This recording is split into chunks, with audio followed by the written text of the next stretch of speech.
Hello, friends. I hear that you are looking for some assistance on how to write an argumentation FRQ, and I have some good news. This is a great place for you to stop by and get that help.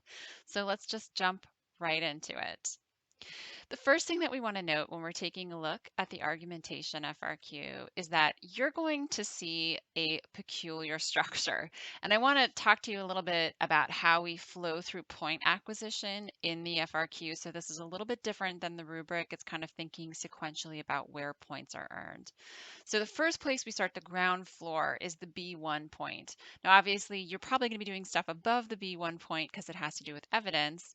But the reason why the B1 point here is first in our point acquisition is that it's the easiest one to earn.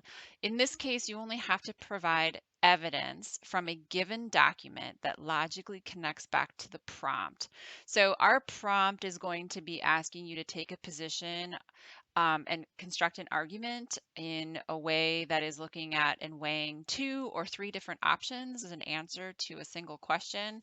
And so you want to make sure that you are giving evidence that is supporting that prompt. If you don't have a claim, or your claim doesn't connect back to the evidence as you constructed it, you are going to find that it might be difficult for you to earn that second point, which is the claim, right? So claim is going to provide a position. It's telling the reader how you feel about this argument, which of the 2 sides or 3 sides that you feel is the best, and it's going to give reasoning. Once you have that claim point, then we flow down into the next level in which the evidence from the given documents are connecting back to your claim logically. And then you also have an option to choose an additional piece of evidence that can be a document, it can be an event in history, so on and so forth, content from the course. And you can also earn a point there for presenting evidence that again connects back to your claim logically.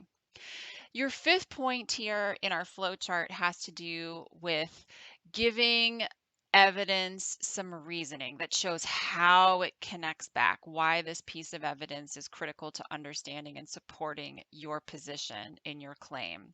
And then finally, in the last part, there is a counterclaim component in which you are going to present an alternative perspective, an alternative argument to the one that you chose, and you are either going to rebut or refute it. So more about that very shortly. But I want to dive instead into our discussion of each of these points a little bit closer.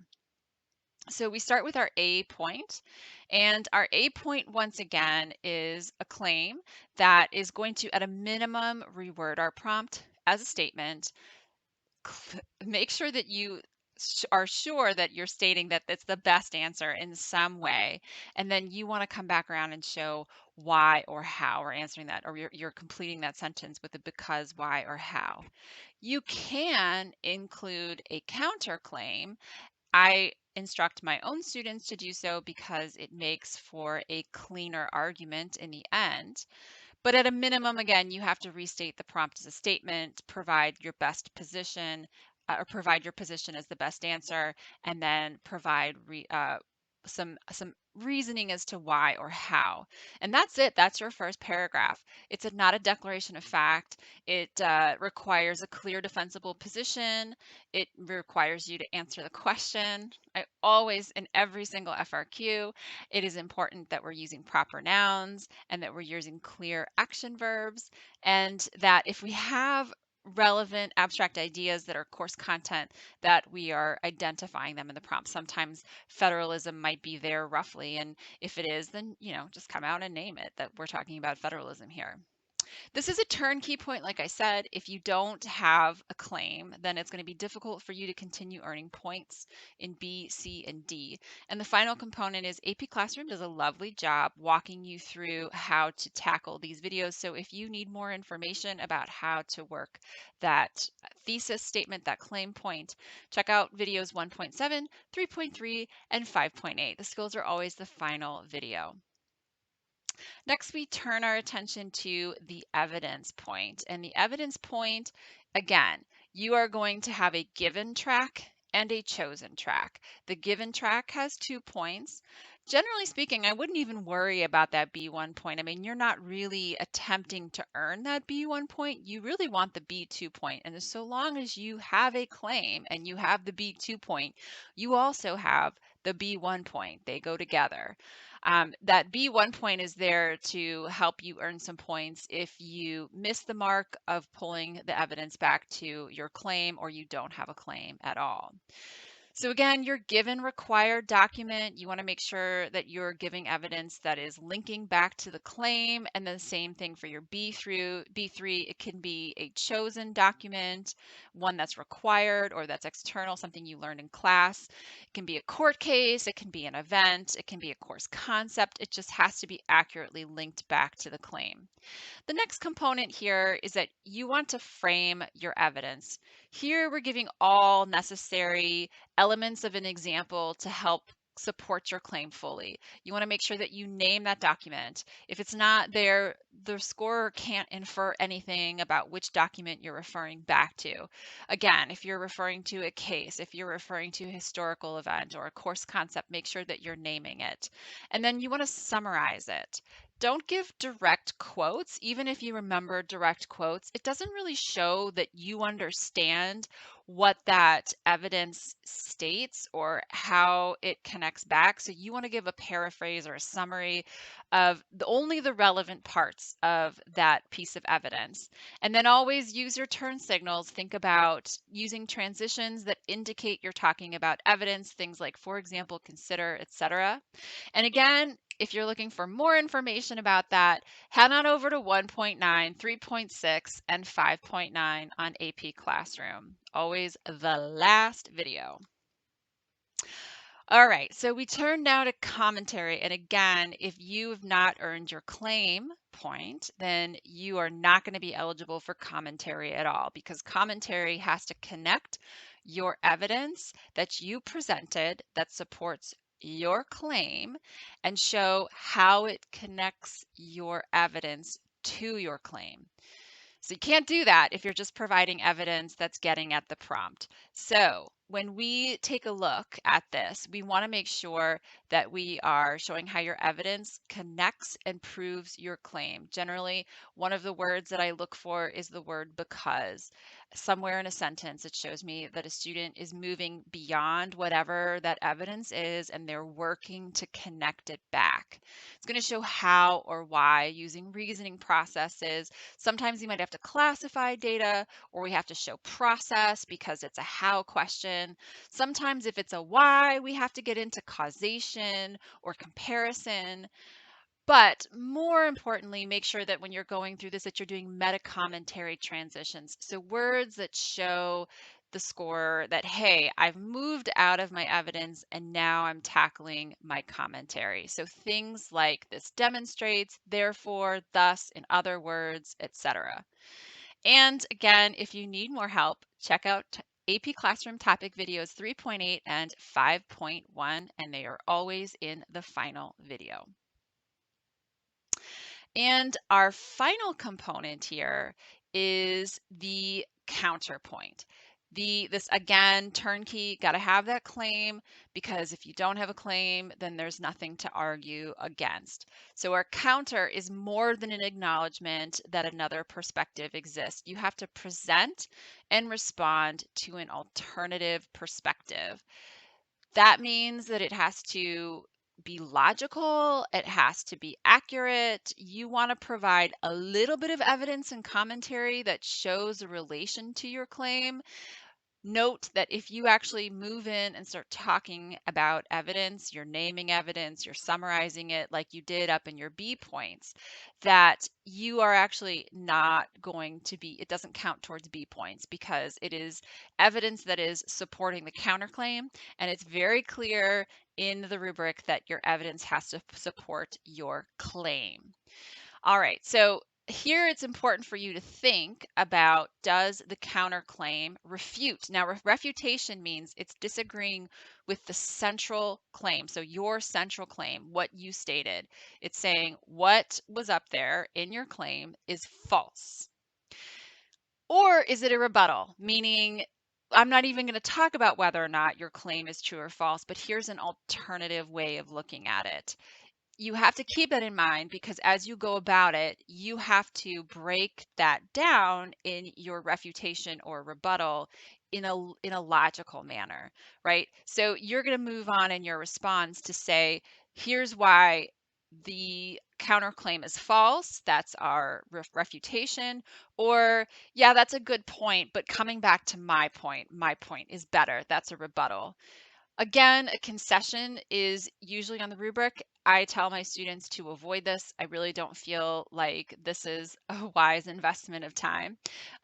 Rebuttal and refutation are more appropriate. And if you need more of a breakdown on this, check out AP Classroom Topic Video 5.12.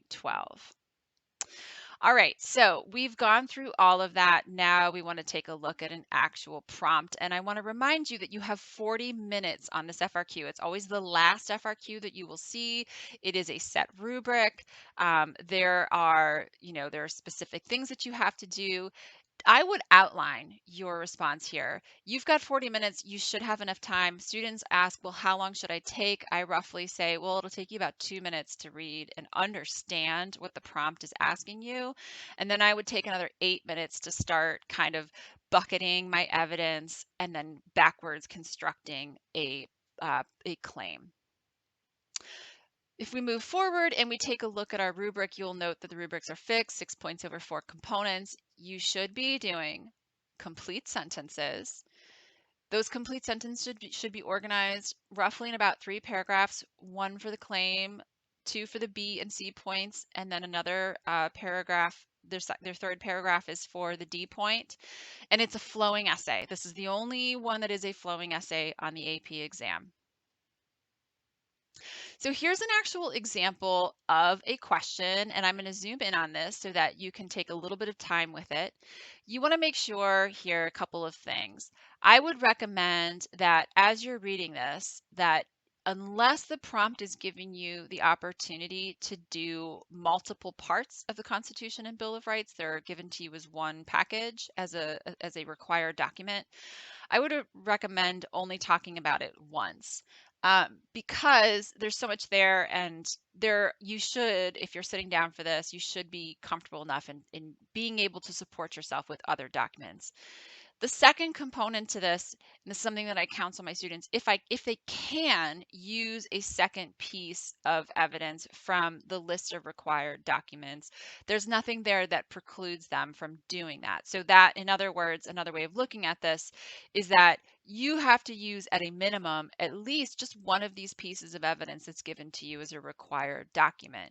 You're really comfortable with the rest of them, and if you want to use a second piece, you can. Here in the instructions, I specifically told students to not do that because this is coming out of a class, but on the AP exam, unless it says not included above, you should be able to. And again, you want to go ahead and get into your reasoning and evidence. So go ahead and pause the video, and when you come back, hopefully you have completed it, and I'm going to give you a plausible answer that we can walk through. You can see how I would approach this question.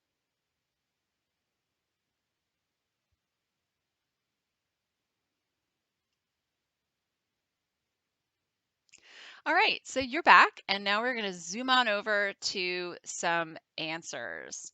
I went ahead and I planned my response. No, it's not a complete planning. I mean, it's not the best job that I can do, but it's just a back of the envelope sketch of an outline of where I think I might want to go.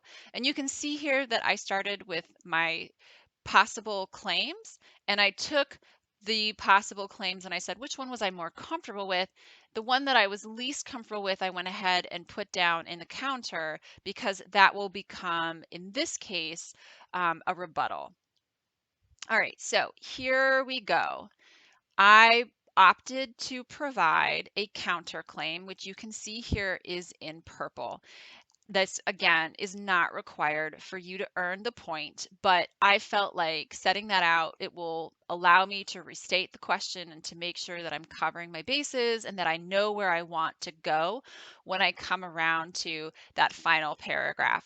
But this is it. This is the first paragraph. It's just the claim. There's no background information. There's no contextualizing information. We're just in there and out and moving on. And you can see that I took a lot of effort to make sure that I was paraphrasing or repeating key phrases from the prompt here, that the judiciary and the judiciary's interpretive power is not tyrannical. There is my clear position. Added on top of that, because I had my counter, the use of the word although critics feel this way is enough to indicate here that we are counter arguing in that pink statement. Right? And then we move on to the light green, and that right there, my friends, is where I am making sure that I am referencing the reasoning. Now you'll note that I am not dropping the names of documents or events. I'm talking about the ideas that come out of those documents and events, and those are the things that I need to plug back into in my evidence. That's where I need to frame my evidence. So then we move into that evidence and commentary. And again, I'm going to zoom in so that you can take a look at this answer. I went ahead and I compressed my given and chosen and my commentary into a single paragraph. Another thing that I did here is you'll see the yellow is me presenting my evidence, right? I've named it, I've framed it, I've told you where I want you to look in the Constitution, what part of the Constitution I'm using to support this idea of judicial independence. And then I went into the purple, which is my commentary. I did the same thing for my chosen. Now, again, my chosen was a document that was off the list, even though I said not to, that I am going back into. And the other component here is I've also given commentary on this. So even though you get 1 point for commentary, I always tell my students to do commentary for both pieces of evidence because it increases the odd that if you miss your mark on the first one, that you'll get it on the second one. So again, framing my evidence, drawing your reading eye into the parts of the document in Federal 78 that I felt were the most important, and then I'm paraphrasing it. I'm not dropping it into direct quoting because again, direct quotes don't show you, the reader, that I understand what that document is about. And then I'm walking out of that document to apply it back to what my position was. All right, so then we come around to the final component, which is our counter.